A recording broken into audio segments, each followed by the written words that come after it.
आलमी इदारा सेहत ने पाकिस्तान में वबाई अमराज फैलने का खदशा जाहिर कर दिया। सैलाबज़दा इलाक़ात में डायरिया, जल्दी अमराज और डेंगू फैलने का खतरा। अमराज की रोकथाम के लिए बीमारों की निगरानी करने की हिदायत।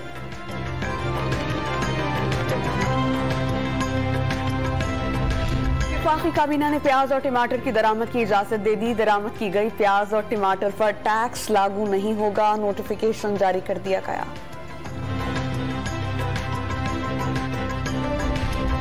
वज़ीर आला सिंध की ज़ेर सदारत हमल झील, मंछर झील और दरियाई सूरत हाल पर इजलास। दादू शहर को बचाना है, कोशिश है बगैर कट लगाए हर शहर को मजीद नुकसान से बचाया जाए। वज़ीर आला सिंध मुराद अली शाह का इजलास से खिताब। कराची में फलाही तंजीम के ताउन से सैलाब मुतासरीन के बच्चों के लिए दरस व तदरीस का एहतमाम। सैलाब ज़दा इलाकों से आए बच्चे किताबें, कापियां देखकर दुख भूल गए।